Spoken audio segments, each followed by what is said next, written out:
Why are wages so low in Europe? This question has generated much debate in the past, and people have often wondered why wages in Europe are low compared to what others in the US earn. Even within the same multinational companies, which have offices in Europe and the US, the salary paid in Europe is comparatively lower than what their counterparts earn in the US. As we ponder over this and try to dig deeper into this situation, our question for today is, why are wages so low in Europe? Is it because Europeans pay lower taxes that necessitate a low wage, or are they being exploited by the government, companies, and organizations? This video will unravel some of Europe's vital reasons for low wages. As we set the ball rolling, endeavor to watch until the end and click the subscribe button to stay updated on our future videos. The living cost in Europe is low. Many people have argued that wages are low in Europe because Europeans have lower living expenses than elsewhere in the United States, Canada, and other first-world countries. For instance, the grocery prices paid in London are much lower than those in Los Angeles, San Francisco, New York City, Boston, and other US states. Not only are these items cheaper, but they are considerably of higher quality. Studies have revealed that Europe's median monthly cost of living is $179.46, compared to $2,508 in the United States. Additionally, Europe has more affordable property prices than the US. Although the price of living varies depending on location and lifestyle, Europeans have it better, as the basic expenses for a single adult are estimated to be cheaper for those living in Europe. While many believe that the cost of living is low in Europe, there is a wide gap between the most expensive and least affordable European countries.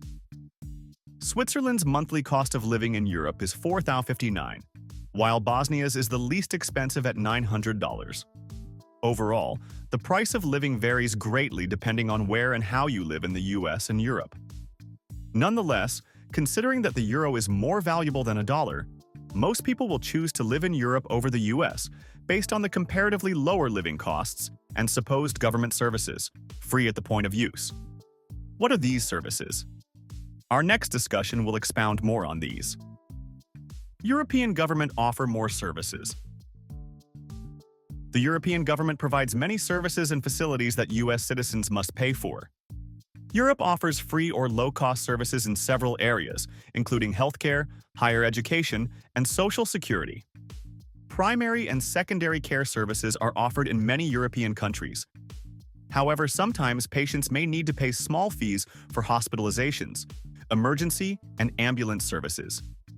In the UK, for example, nobody needs to worry about paying for medical care when there is an accident or pandemic because the government has covered you. The European Health Insurance Card, EHICS, allows cardholders to receive free medical attention when traveling abroad. Though the costs of these amenities and services may appear free, in actual sense, they aren't, as they are borne by deductions from the earnings of those employed. This necessitates lower wages and slightly higher tax rates, which provide European workers with higher standards of living and better quality of services. In other words, an average European worker pays a higher tax than their American counterparts, and as a reward, they have a better life. Do you consider this factor attractive enough? Or would you prefer to pay fewer taxes and have a lower standard of living? Stay tuned as we discuss why Europeans earn less than their counterparts in other countries. Higher taxes in Europe. Following the Great Recession, in late 2009, the European debt crisis began and was characterized by an environment of overly high government structural deficits and accelerating debt levels. As an aftermath of the Great Recession, the banking sector suffered large capital losses. Many European states were forced to bail out several of their most affected banks, with some supporting recapitalization loans due to the strong link between their survival and the economy's financial stability. In January 2009, 10 Central and Eastern European banks had already requested a bailout. As the economic crisis worsened, the Eurozone witnessed a sudden stop in foreign capital flow into countries with substantial current account deficits and were dependent on foreign lending. States' inability to resort to devaluation worsened the crisis. Some European governments raised taxes to curb the situation, hurting workers' wages. It is important to note that European countries typically use a progressive tax system, with higher income brackets being taxed at higher rates. Taxes have been considerably higher in Europe and can range as high as 27.6%. These taxes include a value-added tax, VAT, and personal income tax. Currently, member countries of the Organization for Economic Cooperation and Development have the highest tax rates in Europe, with an average personal tax rate of 42.8% in 2024. This implies that after-tax income has continued to plunge the wages offered in Europe compared to their counterparts in countries like America. But what are the trade unions doing to protect workers' interests? Our next discussion will focus on that. Decline in unionism across Europe. There has been a recent decline in trade union density across Europe. The strength of trade unions varies by region and sector. However, due to the job security and better working conditions experienced in the public sector, trade union density is higher in the public sector than in manufacturing and private services. Trade unions across Europe have been losing membership, political influence, and bargaining power in recent decades. According to studies, the ratio of union members to total wage and salary earners has been declining in most EU member states since the early 1980s. This decline is due to several factors, including economic crisis, non-standard unemployment, and a decline in union membership. In 2019, the union density rate in some European countries was 15.8%. Most Central and Eastern European countries have experienced very low unionization rates. Collective bargaining coverage is also low, and wage negotiations must be more decentralized and coordinated. This has attendant effects, as the most affected workers have endured low wages across various sectors. Though some unions have redefined their purpose and are clamoring for a better wage for their members, it is expected that these unions should do more and negotiate for a higher salary. However, with the influx of migrants into Europe, some companies may opt for cheap labor, which can adversely affect wages earned by European workers, as discussed shortly. Increase in migration.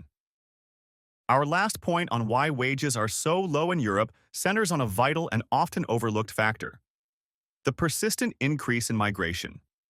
Studies have revealed that migration is a structural force that can affect wage growth. In recent years, the effects of migration on wages have been extensively discussed in the EU. Since the increase in refugee immigration in 2015 to 16, there has been a debate over immigration and how it has given rise to low wages among European workers. The overall impact of immigration on wages is hinged on the number of immigrants. As citizens from third-world countries flood Europe, the long-term economic effects on the host countries have posed a challenge. According to studies, the employment gap between native and foreign labor is substantial, especially for low-skilled immigrants. Such immigrants tend to be grouped into less well-paid forms of employment with very low wages, which is argued to reduce both income and tax revenues. Moreover, most immigrants offer cheap labor compared to native citizens. Given the low wages experienced across the European continent, combined with higher financing costs, most companies operating in Europe will be less motivated to increase workers' wages. Though most European workers seeing their real wages shrink may have already experienced their fair share of economic pain over the past few years, economists are hopeful that there must be a turnaround, because if real wages remain low, workers will continue to make fewer purchases.